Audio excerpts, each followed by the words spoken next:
We had a game last week in Neyland Stadium. Jordan and I were both there in Z14 watching the game. Vols defeated ETSU 72-17. Crowd was okay. Didn't have super high expectations for it, just with the impending weather, or what we thought was impending weather. It actually lightened up by the time the game rolled around, which I was both surprised and impressed by. And it also just, it's ETSU. You're going to see better crowds. Like, I know for a fact there will be a better one this week, just given the implications of that game at Neyland Stadium. But the Vols get it done 72-17 against the mighty Buccaneers. And that ties a program record in the modern era. Or not ties, it breaks the record set last year in the Kent State game for most points scored by a Tennessee football team in the modern era. Obviously, there were some back in the Stone Age that were scoring in the hundreds back when you had those kinds of blowouts in the 222-0 days if you're a Georgia Tech fan. But good win for Tennessee overall. I guess we can start on offense, and really only one bad play in this game that came to my mind, and it was that fumble, or the botched snap, I should say, late in the first half. Tennessee already had 41 points at the time, though, so not a ton to be upset by necessarily. Jordan, what was your assessment of Joey Aguilar on Saturday? I feel like he played well. He got his completion percentage up from last week. I know it was just ETSU, but it's nice to see him complete more passes. I did really enjoy that pass that he had to Mike Matthews in the end zone. I thought that one was pretty nice. Of course, it was cool seeing all the stuff. Like we didn't really know about it during the game, but seeing on social media after the fact, everything with his grandmother being there and his mom, like that was all pretty cool. But I think overall Joey Aguilar played pretty well. We kind of seen what to expect from him from the Syracuse game, and I feel like he played around the same, a little bit better on the completion side, of course. But Joey Aguilar continues to be good. But we'll really see where the test is next week when Tennessee goes to play against Georgia. Yeah, so you mentioned that throw to Mike Matthews, and I thought that was one of the two most impressive throws he made in that game. Not a play that was on script by any means, but he rolled out and took a shot in a bit of a dangerous window, but he put the ball where he needed to put it. And also credit Mike Matthews, too. There were some plays in that Syracuse game 2 weeks ago where, he's tightly contested in coverage, but Joey put that ball in a good enough spot to where he could catch it. No, Joey wasn't perfect in that game, but Mike could have made the plays, and he did make the plays this time around. Went for over 100 yards in this game, which is more receiving yards than he had all of last season. But, of course, we can't talk about the passing game without mentioning Tennessee's lead wide receiver in this game, which was Chris Brazzell. Of course, he goes for over 100 yards as well. In fact, he went well into the hundreds. I want to say 191. It says 125. I'm seeing right here. 125. I'm sorry. I'm confusing the nines because he had 9 catches. That's what it was. But 2 touchdowns. The play, though, that really sticks in my mind that Joey Aguilar made throwing the ball was the play where it looks like he's about to get sacked, but he completes a screen pass. Not anything particularly long. It was just enough to get the first down. But you get sacked there, and you're going to have to punt the ball in that situation. And will he be able to do that in a game like Georgia or anybody else in the SEC? Probably not, just because they have the athletes that can really get after you. But still an impressive play by Joey Aguilar, I thought. Yeah, I've said it once. I've said it a million times. It's so exciting to see Tennessee have a quarterback that's actually comfortable in the pocket and can wait in there and make the throws, even with the pressure in his face. Like you said, we'll have to see how it ends up going against Georgia. But, so far, this offensive line, has really been holding up for the team. I don't remember a sack happening in the game. I know we left. Yeah, I know we end up leaving a little bit early in the fourth quarter, but I mean, yeah. So far, Tennessee's 2 games into the season and is yet to let up a sack. I mean, I feel like this offensive line's had a huge turnaround so far in the season, and I think that's why we're seeing Joey Aguilar be able to complete some more passes down the field. That and he's just quick at making decisions. Yeah, I mean, it's going to be exciting to see what SEC play is going to be like. I mean, if Tennessee's offensive line keeps up the same pace, then I think Tennessee's going to have a pretty good offense this season. Yeah, and one thing you mentioned too earlier about Joey Aguilar, Jordan, and I think it's really important to bring up just in the context of this quote unquote trade between Tennessee and UCLA. The family loves Tennessee. They love being at Tennessee and seeing Joey Aguilar play. That was never the case with the Iamaleava family.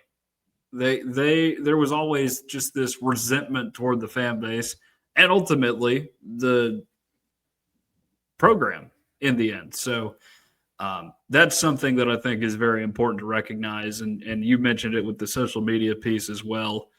One thing I would like to mention in the passing game, as it relates to a guy that we mentioned earlier, was Chris Brazel. Made some very nice plays over the course of that game, had 2 touchdown catches.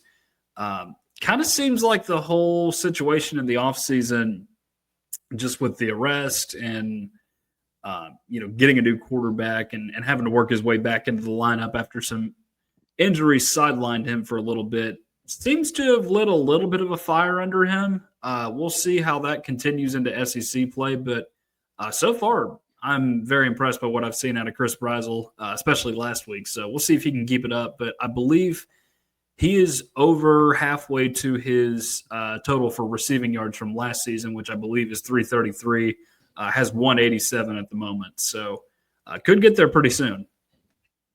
Yeah, I mean, I've been very impressed with Chris Brazel, especially like in this game. I mean, I feel like he's taken a huge step forward from last season, whereas like, seeing his stats when I think he was just a sophomore at Tulane, like he showed a lot of promise when he was heading into Tennessee.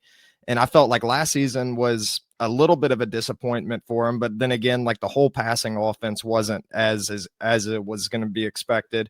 But yeah, I mean, like 125 yards. I mean, he had that nice jump ball in the end zone, which was really nice to see. I don't know. I mean, Tennessee's receivers are looking pretty good in the game. And, like Mike Matthews, I mean, he's averaging 18 and a half yards per play. And, it was nice to see him break out as well, because you mentioned it earlier. I mean, he's already got more yards in this game than he did the entirety of last season. So it's good to see more Tennessee receivers getting more experience, because, like Tennessee was quite drained from the transfer portal last season. I think at one point they only had 3 or 4 scholarship receivers on the team, and it seems like they're making the most of it so far. So like hopefully these guys can stay healthy. But the receiving core seems like it's starting to make improvements each week, which is going to be important heading into some of the bigger games in the season. Last thing I have in the passing game is on the backup quarterbacks, which are Jake Merklinger and George McIntyre, of course. We did not see George McIntyre play at all because we had left the game at that point, but 6 of 7 day for the third stringer. No passing touchdowns. I believe Juwan Morris ran for 1 when he was in the game. Merklinger was the first quarterback in off the bench, and it's a small sample size, but I got to be honest. I think this coaching staff made the right decision with the quarterbacks this time around, because it looked like the 2 of the last 4 seasons before now, there was not a proper decision made at quarterback.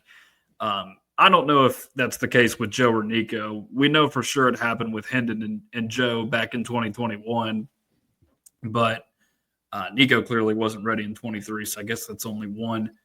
But why I say that about Merklinger is he didn't look like he was very crisp with some of his passes. I didn't feel like I want to say there were like 1 or 2 incompletions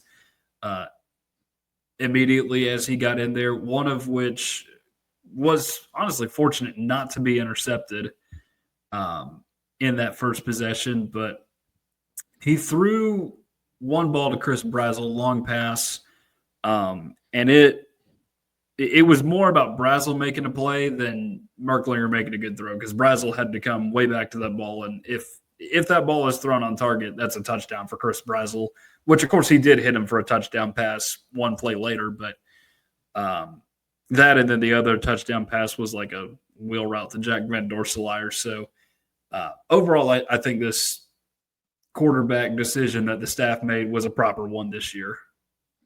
Yeah, and like heading into the season, I thought that Jake Merklinger was going to be the guy. Whereas, I think a lot of other Tennessee fans thought that was going to be the case as well. Even when Tennessee got Joey Aguilar, I still thought that there was a strong chance that Merklinger was going to be the starter. And I don't think that he played bad during the game. I mean, statistically, he did fine, throwing 118, 2 touchdowns, even like coming in as a backup. But like you said, like it seemed like when they took Joey Aguilar out of the game and put Merklinger in, I mean, it seemed like it took him a second to get the ball rolling. A couple incompletions there. And I feel like we got the answer why Joey Aguilar is the starting quarterback. Now, I wish I could have gotten to see George McIntyre play. Not really sure how he looked out there. I mean, the stats look good. Only 1 incompletion, but wish I could have gotten to see him play a little bit. But it's nice to see that Tennessee is still yet to throw an interception this season. So they're still, I mean, heading into the year, that was one of the bigger concerns with Joey Aguilar, because the year prior he threw, I think, 14 touchdowns. And everyone's worried that Tennessee was going to have a turnover issue. Well, so far in the season, Tennessee is yet to throw an interception. So it's looking pretty good from that department. Yeah. That's all I've got on the passing game. Do want to touch on the running game for just a second before we shift over to defense and special teams. 276 yards, 5 touchdowns on the ground is a good output, regardless of the opponent. Deshaun Bishop only got 3 carries in this game. I think that's just the staff's way of saying we need to preserve you for next week for bigger and better opportunities to get big wins. Star Thomas was your most productive back. I believe it was 69 yards, 3 touchdowns, I know for sure, on the ground. The other 2 that scored touchdowns in that game were Peyton Lewis and DeJuan Morris. But overall, still getting good push up front. No sacks allowed, like you said, Jordan. I believe just 3 tackles for loss in this game. So overall, lots to like about the RB room. I'm not going to say that Star Thomas is clearly better than Deshaun Bishop just based on the sample sizes that we've gotten. But I do think you could see a good rotation going on between them and just over the course of the season. And Peyton Lewis ultimately, like we were talking about with Caleb last week, may take a step or back seat to those guys, I should say. Yeah, and I like what we were talking with Caleb about the running backs last week, because, I mean, I think it still holds true that, like, Tennessee has 3 good running backs that all have different games. I mean, Deshaun Bishop is your power runner, and, I mean, he had that big, long 50-yard run in the game that was really nice. Star Thomas is like your do-it-all back. I mean, he seems to have great vision in the backfield. I mean, he's good in the receiving game as well. But yeah, I mean, it seems like Star Thomas has got the edge so far, but I don't think there's a huge difference, or at least it doesn't seem so yet, between him and Deshaun Bishop in terms of production. But I mean, it's a good problem to have here. I mean, Tennessee having 3 good running backs that can come in and play and be productive, and they've been playing other running backs this season too. I mean, they already got 2 other running backs, and Morris got his first touchdown last Saturday, and then Baker got some carries. So Tennessee, I mean, their running attack seems to be their MO for this season.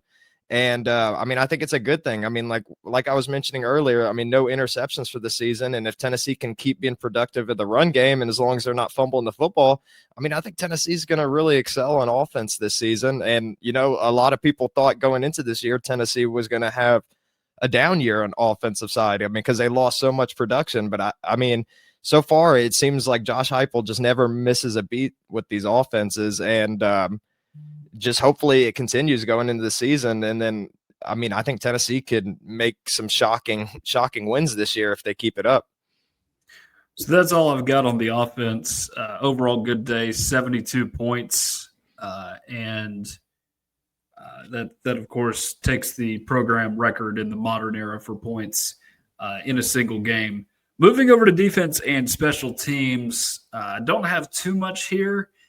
Defensively, 17 points looks like a lot against a team like ETSU, but you have to consider the context here. 7 of those points were in garbage time. Another 7 was on a 5-yard field set up by a fumble or a botched snap by the offense. So ultimately, that's what led to ETSU scoring those touchdowns.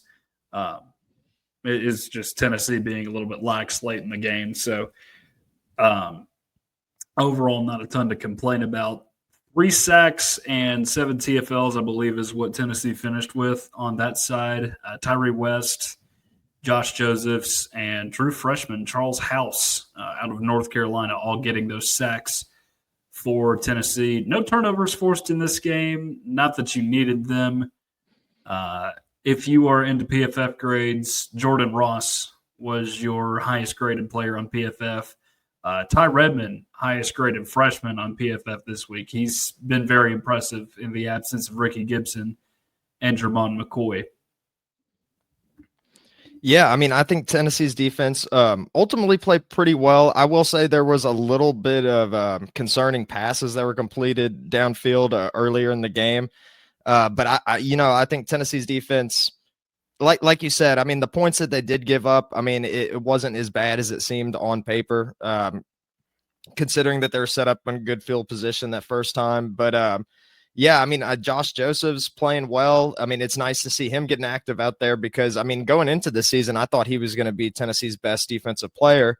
And, I mean, I guess we'll wait and see how the rest of the season goes. But, I mean, I think Tennessee created good pressure. I think that all the defensive backs have been stepping up well with the absence of Jermon McCoy and Ricky Gibson.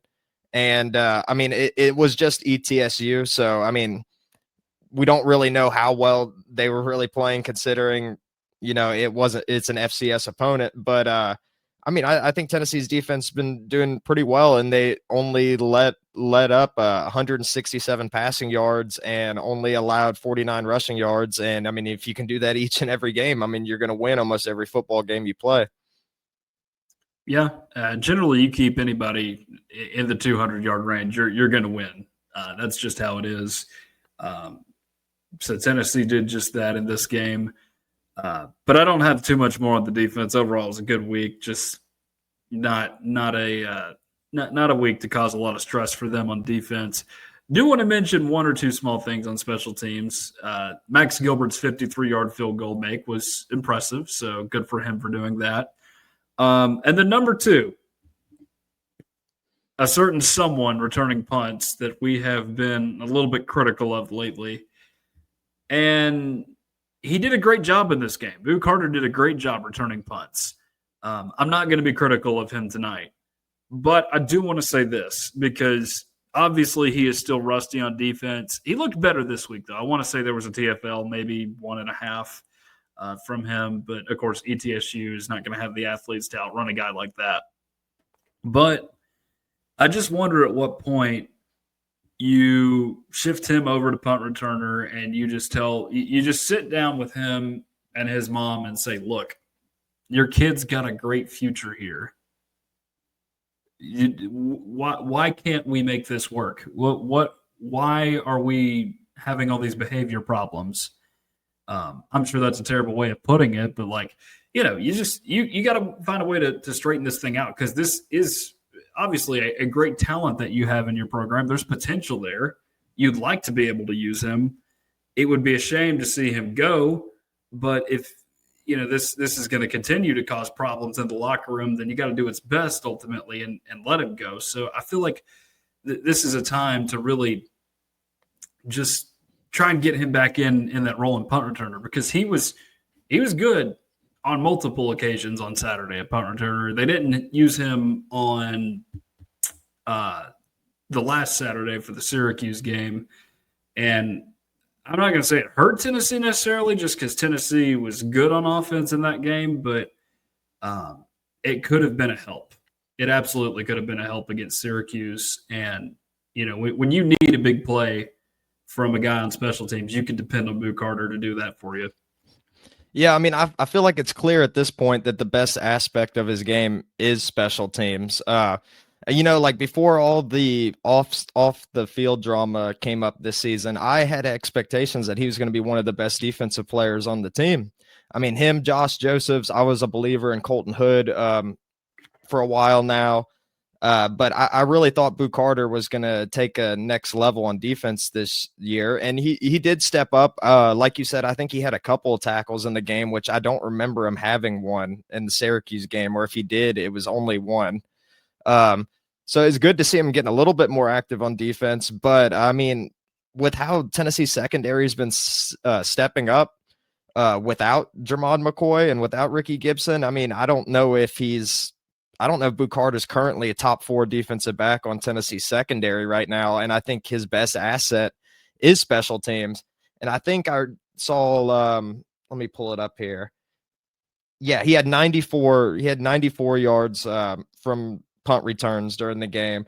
And I mean, he looked pretty good when he was out there. I mean, I know it was just ETSU, but I remember a couple of those returns. I mean, it looked like he could have taken it to the house if just he had a couple more blocks and if the play ended up just being slightly better. But yeah, I mean, hopefully Boo Carter can step it up on defense this year, because I mean, I feel like if he doesn't have a strong impact there, then I mean, he might end up going to Colorado or some other school. But I mean, I feel like it's just all on him. I mean, he shouldn't have made the decisions that he made in the offseason. He should have been there in practice with this team. And if he was out there the practicing every day, I mean, he probably would have had a better start to his year on defense. But at this point, I don't really know. I mean, we'll have to see how he does against Georgia. Maybe he can have a breakout game then. But I mean, so far he seems like just a valuable special teams asset for Tennessee. And so far, I mean, I just don't know if he's one of the better players on defense, or at least not yet. Yeah, he's going to have to work to get back in there, I think. But it's not the worst thing in the world if you just slide him over to special teams. And I know that's not what he wants. But there have been guys that have made nice careers here at Tennessee out of doing that. The ones that really come to mind are Evan Berry and D. Williams here recently. Guys that were both defensive backs but did not play defensive back. They were almost exclusively special teamers. And it helped Tennessee a lot to have them in those roles. Not saying that's what they'll do with Boo Carter, and I think they'll be a little bit upset, that being the Carter family,